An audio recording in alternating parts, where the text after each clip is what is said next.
17 en referencia a temas de epidemiología. Les comentaba por ahí, si aún no hay internet, pues yo no sé si me favor de por ahí contestarlo en el momento que tenga internet o en su casa. Recuerden contestar el examen pre y post. Al final les vamos a emitir una encuesta también para la valoración de los o el ponente y posteriormente pues ya ahí les paso las calificaciones. Ahora bien, vamos a iniciar con un video en cuanto a los valores de nuestra institución. Vamos a ver este pequeño video antes de la ponencia.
Bien, una vez que hayamos visto este video, ahora sí vamos a dar comienzo a la capacitación de la norma 017 que estará a cargo del doctor Daniel. Adelante, doctor. Buenas tardes. Bueno, vamos a platicar un poco acerca de las acciones que nos indica la norma 017 como personal, en particular en esta unidad. Para eso hay que ver un poquito el trasfondo de para qué más podemos utilizar las actividades de la norma 017 y la entrega y el reporte que tenemos como unidad respecto a los casos de seguimiento epidemiológico. Entonces, recordemos que tenemos que entregar un SUIBE cada semana como unidad, así como lo puede hacer, como lo está obligado el CAICES, como está obligado cada UMAPS o ESI. ¿Qué es el SUIBE? ¿Para qué es y cómo se llena el SUIBE? Es un procedimiento para la notificación epidemiológica de los padecimientos, eventos y situaciones de emergencia que afectan o ponen en riesgo la salud humana. Eso lo estamos haciendo todas las semanas, se debería estar recabando día por día con las hojas que nos entrega cada médico que ve y valora a los pacientes de primera vez en los padecimientos que tienen vigilancia epidemiológica. Bien, ¿esto de qué emana? Del Sistema Nacional de Vigilancia Epidemiológica. Es un subsistema que pertenece al SINAVE, el SUIBE. Es el Sistema Único de Información para la Vigilancia Epidemiológica y el SUAVE es la misma información, pero ya de manera electrónica. Sistema Único Automatizado para la Vigilancia Epidemiológica. Es un formato en electrónico. Bien, para que tengamos idea de todo lo que abarca el SINAVE, la certificación convencional, el SUAVE, una vez que hicimos el SUIBE como unidad, se entrega y se hace en electrónico. Entonces ya tenemos un SUAVE y es un subsistema de todo el conglomerado del SINAVE. En ellos también podemos abarcar casos de cólera, notificaciones inmediatas, vectores, etc. Entonces es una parte muy importante, un pilar de la vigilancia epidemiológica. Por eso su importancia de que cada unidad lo hagamos de la manera correcta para que tengamos la mejor información. Y todo esto es a nivel nacional, no nada más como unidad, se va sumando municipio, estado y a nivel nacional. ¿De qué se conforma el SUIBE o la hoja del SUIBE? Bueno, pues lleva la clave de la unidad, marca la semana epidemiológica, de qué a qué días abarca la semana epidemiológica, el municipio, la jurisdicción, la entidad federativa, y que realmente tengamos una congruencia con la información que tenemos, con las hojas que el médico nos entrega, con lo que estamos plasmando en el SWIB. Todo eso bajo la norma 017 de lo que emana toda esta información. El SWIB está dividido en un conglomerado de padecimientos. Enfermedades prevenibles por vacunación tenemos 19 diagnósticos, enfermedades infecciosas parasitarias del aparato digestivo tenemos 14 y así sucesivamente. Han ido aumentando. Esto empezó con 69 padecimientos y actualmente son 171 padecimientos. Es ahí donde vamos nosotros plasmando lo que el médico nos pone de diagnóstico. Bien, en las hojitas del SWIB, que ahorita nos las va a entregar Dani, en las hojitas del SWIB tienes estas subdivisiones, tienes el diagnóstico, tienes un epiclave, tienes estas marcas que son las que te orientan para ver cómo tienes tú como médico tratante o enfermero, si ves de primer contacto al paciente, cómo tienes que catalogarlo y qué es lo que tienes que reportar. Vas a encontrar, lo puedes encontrar en cada uno de los diagnósticos o en algunos marcados con un asterisco. Estos son de notificación inmediata. Quiere decir que tenemos 24 horas para notificar este tipo de casos. Otros que tienen un signo más, que esto debes realizar un estudio epidemiológico de caso, o si el padecimiento tiene un estudio epidemiológico específico, pues realizar el estudio epidemiológico que le corresponde.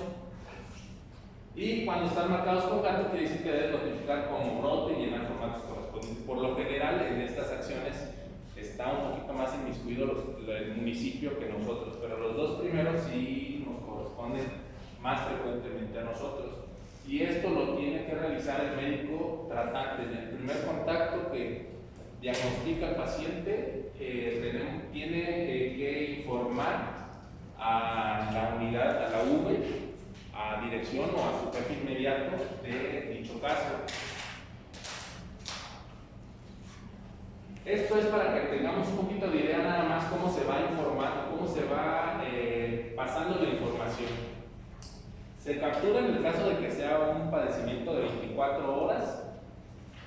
Cada uno tiene su plataforma, por decir, los de cólera generan un folio para la muestra y queda plasmado, ¿no? Y hay algunos otros que no, hasta que se entrega a la semana, pues puedes entregarlo sin ningún problema. Esta información se pasa en electrónico, prácticamente es como el SWIB que nosotros realizamos como unidad, pero de manera electrónica. Está dividido por grupos de edades, por sexo, y se va plasmando de manera electrónica. Esto lo corresponde o lo realiza CAICES. La información electrónica la vacía CAICES de cada una de las unidades del municipio.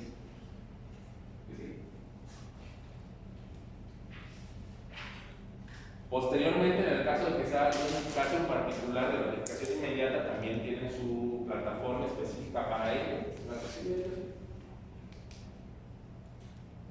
Y comenzamos con las validaciones. Ellos nos validan a nosotros y pueden también valorar algún error que hayamos tenido en la captura. El municipio es la primera línea que nos valida nuestra información que le entregamos semana con semana. Después, posteriormente, lo envía a jurisdicción, los cuales hacen una segunda validación y el cual también pasa al Estado. Pasa al Estado también para captura e información. ¿De qué nos ayuda el estar capturando al menos estos padecimientos? Bueno, podemos empezar a hacer comparativas de los diagnósticos más importantes de tu unidad, los que más tengan movimiento, los que más estén presentando por temporada, por clima. y te ayuda bastante porque puedes ir comparando año con año, ¿no? En este caso, por decir, aquí nos ponen un ejemplo de un año versus el otro en la misma semana epidemiológica. Eso lo hemos estado haciendo últimamente con los 10 padecimientos más frecuentes de la unidad, y te puedes empezar a orientar de qué manera algunos padecimientos están presentándose con mayor frecuencia. Lo que más ejemplo claro podría ser serían las infecciones respiratorias en invierno, en temperaturas bajas, la presencia de más infecciones gastrointestinales en tiempos de calor, y te vas dando cuenta y vas valorando cómo puedes conducirte como unidad y lo que esperas, ¿no? Lo que te espera.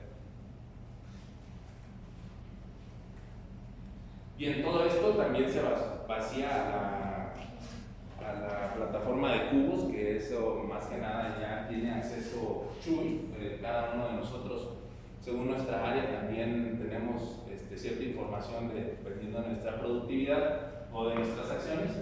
Y la información de epidemiología no es la excepción, también vacía información en esta plataforma.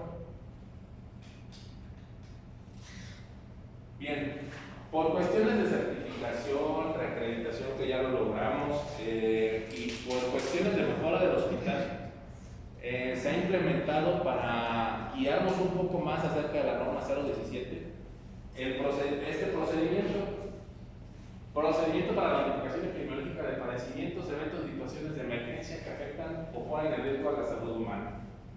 Esto nada más para dejarnos un poco más sencilla las actividades que tenemos que tener al momento de que tengamos a un paciente frente de nosotros. El propósito es establecer los lineamientos para la notificación epidemiológica de padecimientos, eventos y situaciones de emergencia que afectan o ponen en riesgo a la salud humana en el hospital comunitario, conforme establecen los programas nacionales y estatales de salud. Como les dije, toda esta información va a nivel nacional, a nivel estatal, y esto aporta información a nivel nacional, no nada más es a nivel municipal o para darle información a la conducción de nuestras acciones. Alcance, realmente todos estamos comprometidos a que realmente llevemos a cabo las indicaciones y las prácticas de la norma 017. Y aquí es donde viene un poquito más claro cómo tenemos que realizarlo. Es responsabilidad del personal médico o del enfermero o enfermera para identificar el área de epidemiología aquellos casos sospechosos, probables o confirmados de patologías sujetas a vigilancia epidemiológica, según lo establecido en la norma 017 para la vigilancia epidemiológica. La vigilancia activa y notificación corresponden a todo el personal de salud, a todo al que vea por primera vez un caso que tengan que notificarnos, deben y están obligados a hacerlo, a avisarnos que tienen un caso de probable COVID, intoxicaciones. Tienen la obligación de notificarlo en su nota, en la hoja de lesiones, y si corresponde a un estudio epidemiológico, realizar el estudio epidemiológico. El estudio de los padecimientos o eventos objeto de vigilancia se dividen en casos sospechosos, caso probable, caso confirmado, caso compatible y caso descartado.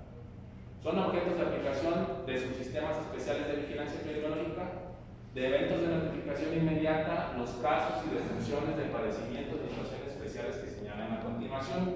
En nuestro procedimiento viene toda la lista, que viene siendo una lista que algunos por ahí también deben venir en el suyo. Y aquí tenemos unos ejemplos. No me acuerdo si viene en la diapositiva, pusimos todos, pero bueno, en el procedimiento sí viene todo completamente los padecimientos que tenemos que notificar.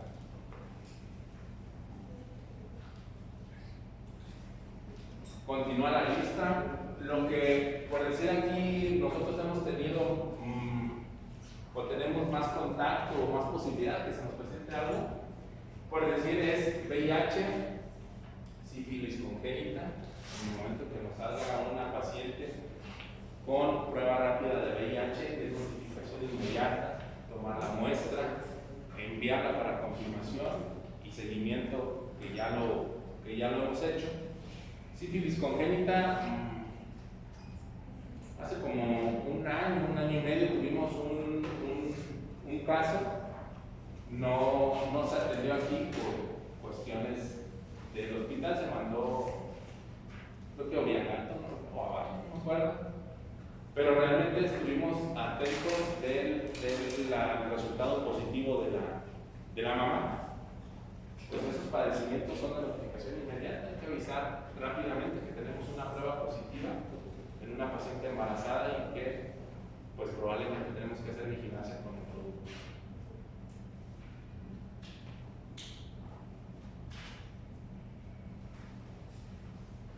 Menos frecuente, muerte por IAS de 24 horas también.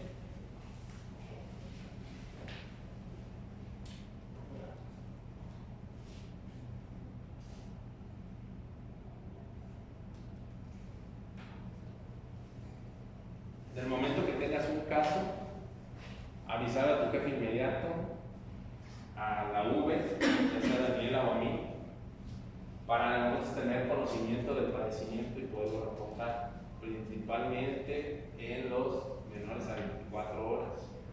Lo demás nosotros lo podemos ver en el momento de la realización del SUIRE, pero en los que son de notificación inmediata hay que revisarlos.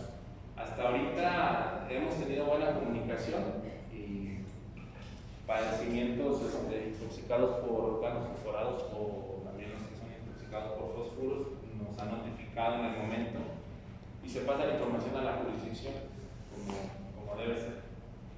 Y aquí viene acerca de la notificación de 24 horas. La notificación inmediata es la notificación o comunicación que debe realizarse por la vía más rápida disponible, transmitiendo los datos de las formas de notificación inmediata de caso, notificación de brote, notificación inmediata de función o sus equivalentes. 24 horas desde que tienes conocimiento del notificante o el informante de la cual es el padecimiento o evento. Ahí viene el procedimiento. Sí.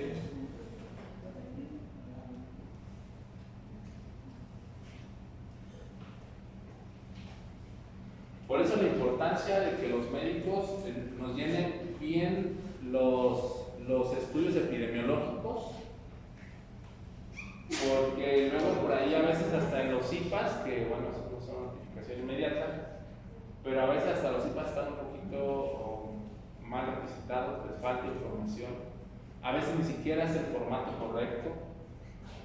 Ponen el de notificación, el de intoxicación por abeja o por insecto y no llenan el IPA como tal. Entonces les pido de su apoyo para que hagan realmente el formato correspondiente. Al tomar una prueba de COVID hay que realizar el estudio epidemiológico de COVID, muy parecido al de influenza. Ahí están en la carpeta en urgencias, abajo donde está la vitrina que acabamos de poner enfrente de la sala de choque. Ahí abajo está nuestra carpeta y tiene todos los formatos en físico. Y el médico es el que está viendo en ese momento al paciente, el enfermero es el que está viendo en ese momento al paciente. Él puede recabar de manera más fidedigna la información del caso. A veces nos dejan por ahí, en el mejor de los casos, mal requisitado el formato, pues ya nos echamos un clavado al expediente, a veces hacemos llamada telefónica para sacar más información, pero la mejor oportunidad la tiene el médico ahí en urgencias. Nos deja toda la papelería, nos deja la muestra y nosotros nos encargamos de todo lo demás, que es notificar al centro de salud, notificar a la jurisdicción, hacer el embalaje correspondiente para mandar una muestra. Y a veces se nos han ido por ahí áreas de oportunidad de algunos casos que no se ha tomado en el momento correcto. Y yo creo que es una buena oportunidad para insistir un poquito que nos apoye enfermería, que nos apoyen los médicos a realizar lo propio, ¿no? Lo que nos corresponde.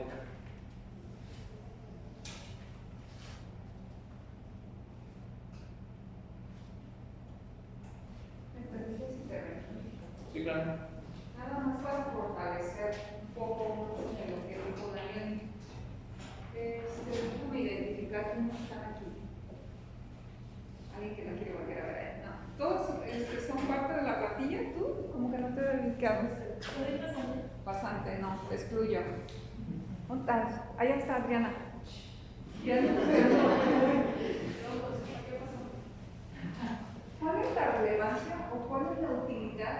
de hablar de esto, de la norma oficial de cáncer del círculo?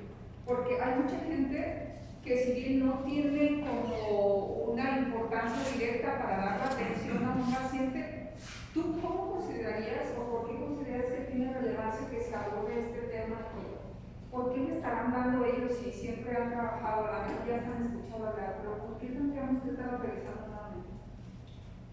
Pues porque igual es llegan pacientes pues de todo el municipio que en algún momento llegan por cualquier enfermedad, que puede ser desde una diarrea hasta un COVID o hasta como esa meningitis que me tocó, donde somos como el primer contacto de ese paciente, y entonces pues hay que poder dar el seguimiento a la misma identificación y diagnóstico del paciente, seguimiento por si sale con una patología que hay que darle seguimiento, poner contactos y demás, ¿no? Para evitar que se haga una situación fuera de control, digamos, en el sentido epidemiológico.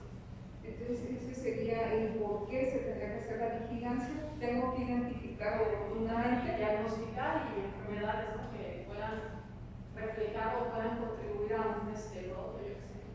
Exacto. Si de aquí no conocen el porqué de las cosas, seguramente van a venir a la sesión. ¿Quién sabe de qué se trataba? No, si yo nada más escuché que hablaban de un tal Swiber, que no sé ni quiénes, no me lo han presentado.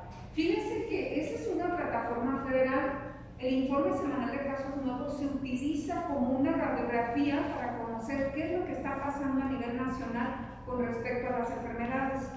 Si yo, como hospital, y conste que puede ser que en este informe, incluso el otro día estaba platicando con Daniel para que digan este tema, y le decía, ¿qué pasa hoy en día cuando tú presentas un panorama epidemiológico? Es decir, yo vengo a hablar de dengue, ¿no? Y aquí pongo mi presentación.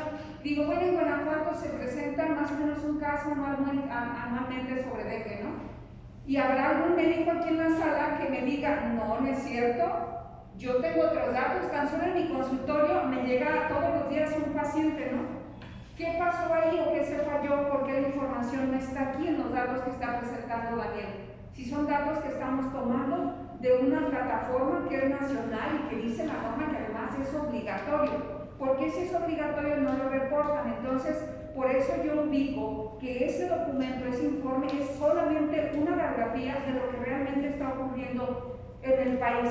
¿Qué porcentaje podemos hablar de lo que se registra realmente ahí? Una tercera parte de lo que ocurre realmente es lo que queda plasmado en ese documento. Entonces, cuando venimos y ponemos aquí panoramas epidemiológicos, siempre tenemos que pensar que está ocurriendo más de lo que está plasmado ahí, ¿no? ¿Qué es lo que ocasionó cuando estaba dengue? En cuestión de dengue hubo fallas. Ustedes supieron que el Estado estuvo en unos 2-3 años con una fuerte epidemia sobre dengue.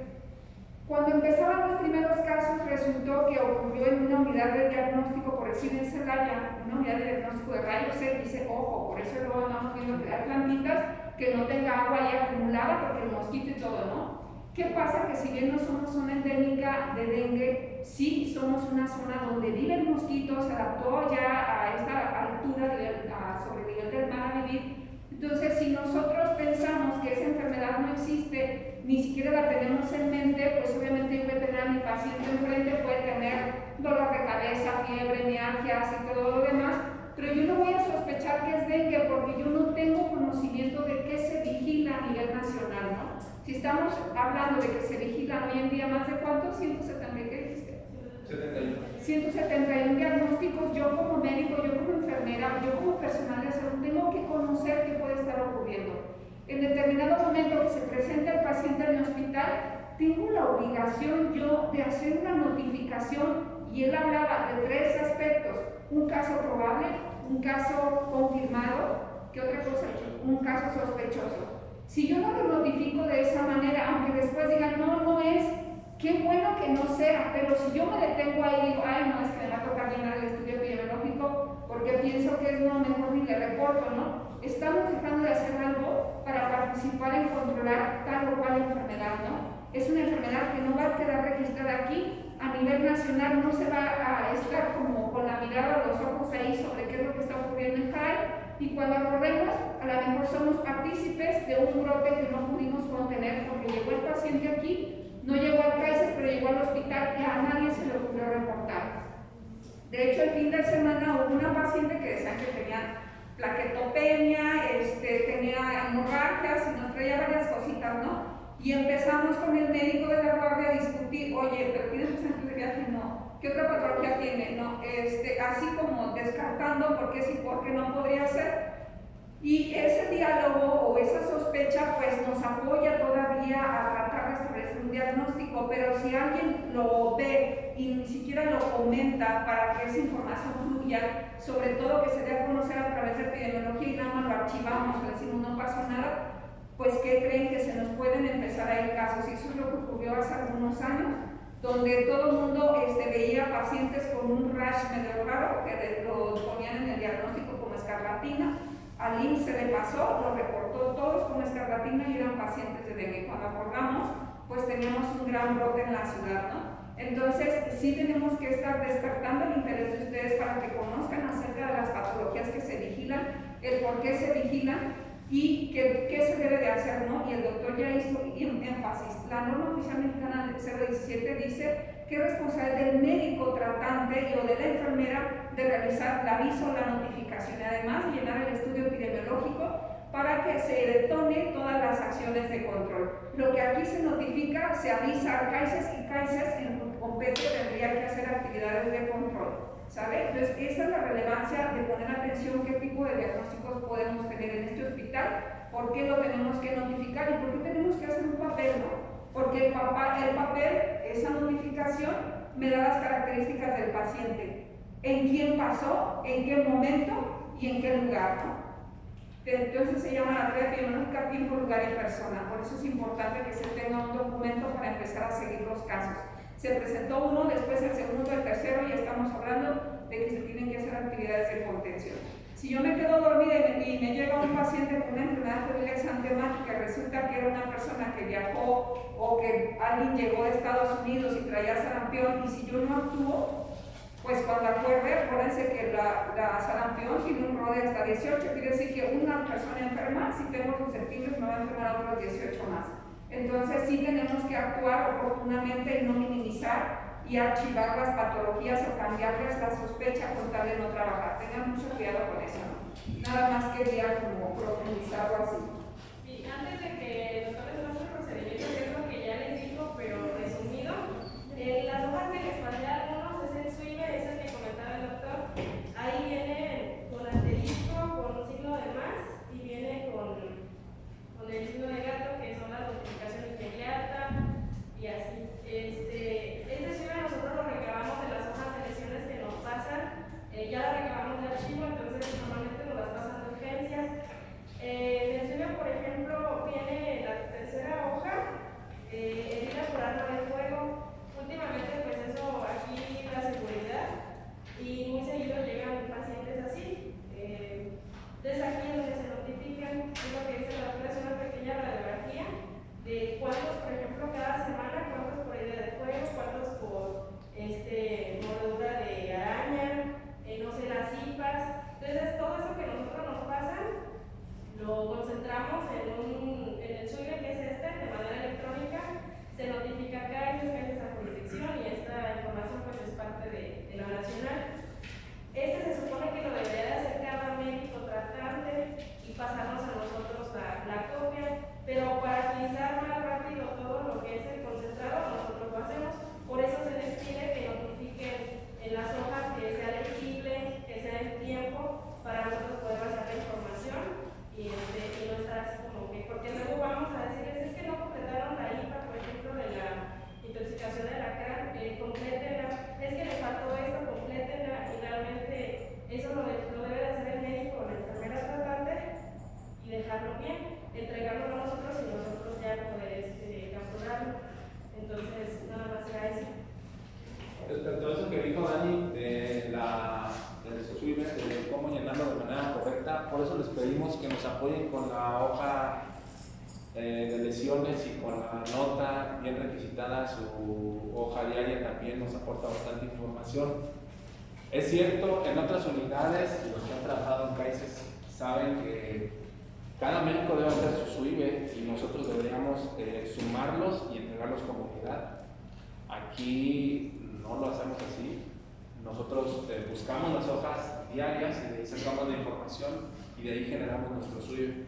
Si la hoja diaria no la requisita bien el médico, no me pone bien si es padecimiento de primera vez, si no me pone la fecha de nacimiento o no me pone la edad, nuestro SUIBE empieza a quedar un poco mal, o no puedo agregar ese paciente porque no tengo la información, no tendría yo un grupo etario, por decir, a dónde meterlo, ¿no? Entonces lo excluyo, pero es información que no estamos poniendo. Entonces, por eso les pedimos que las hojas diarias, su nota esté de la mejor manera realizada, y así nos facilita a nosotros las cosas. Y del procedimiento también, igual se les pide siempre apoyo, por ejemplo, más que nada el fin de semana. Se supone que aquí se hace énfasis en que el médico tratante y enfermera tendría que llenar el estudio epidemiológico y tomar la prueba. Nosotros cuando estamos en nuestro turno, normalmente se les apoya de esa manera. Hacemos el estudio epidemiológico, hacemos la prueba, o bien se nos ha estado apoyando en tomar algunas pruebas, o viceversa. Es para agilizar nada más la actividad. A veces en fin de semana o en la noche o así, es nada más para hacer énfasis en eso, que nos apoyen, porque a veces, pues como dice la doctora, no se van a dar de oportunidad. A ver, sube. Viene lo mismo propósito, alcance, sube hasta donde vienen las acciones, ahí vienen todos los padecimientos, ahí vienen listados todos.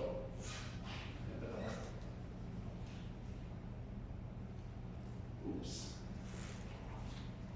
Esa es la que sigue, pero no sé muy bien. ¿Esta tablita? Ahí.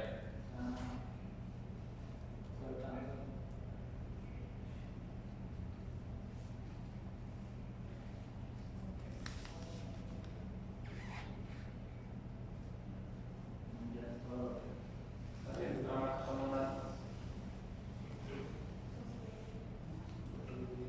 ¿Alcanza de escribir, verdad? Pues sí, de acuerdo, le puedo dar que.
Bien, ahí están los pasos del procedimiento, de cómo lo podemos hacer de una manera más eficiente.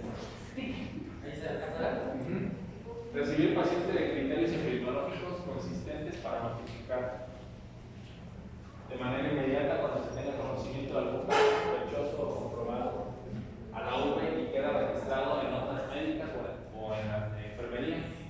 A ver si puedes ponerle con la tierra. ¿Quiénes son los responsables? Los que están viendo al paciente en ese momento. ¿Quiénes pueden sacar mejor la información? El médico que está entrevistando al paciente, que está explorando al paciente, está sacando la información para su nota.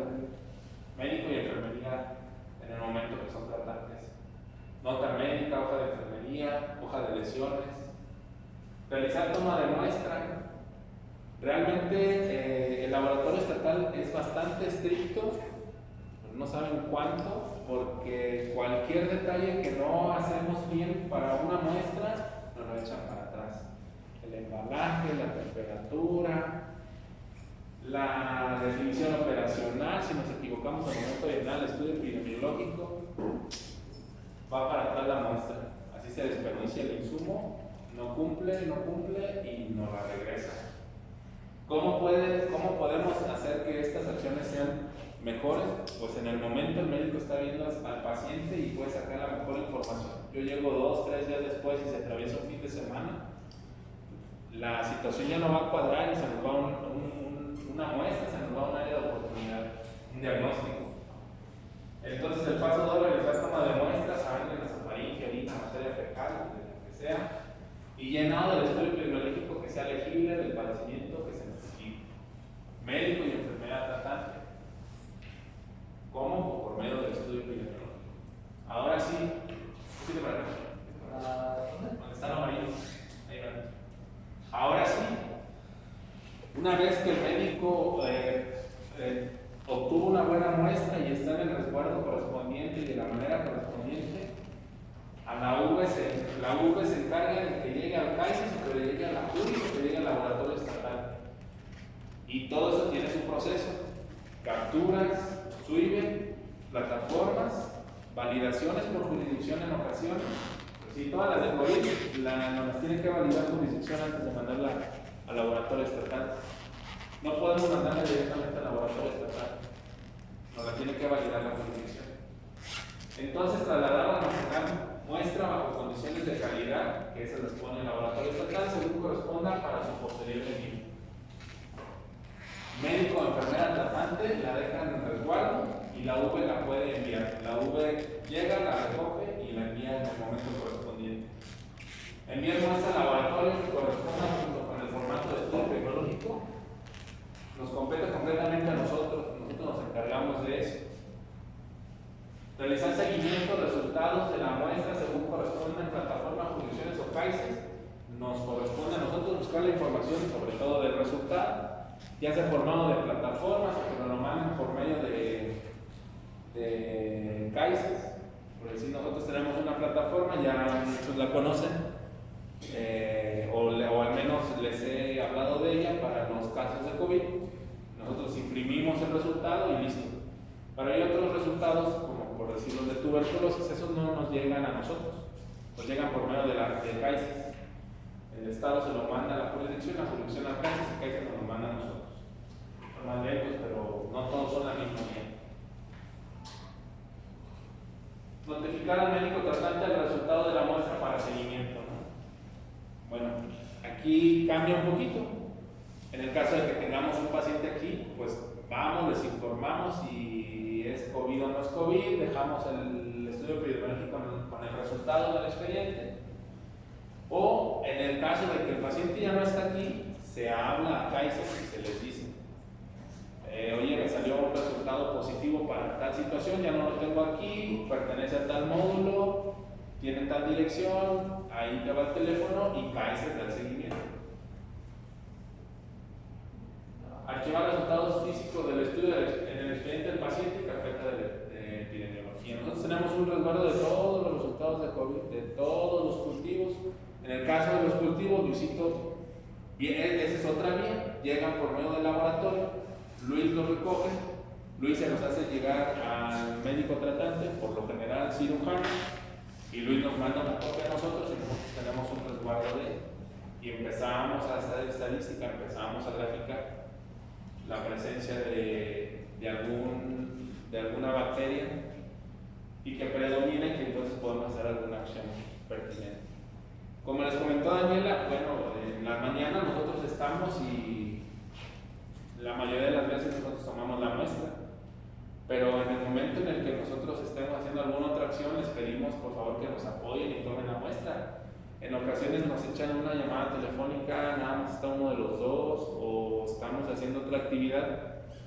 Si nos apoyan con la muestra, nos apoyan con el estudio epidemiológico, pues es beneficio para el paciente, no tanto para nosotros como V, o es más carga de trabajo para el médico. El que va a salir beneficiado es el paciente. Entonces, considerar este procedimiento y pedirles el apoyo, ¿no?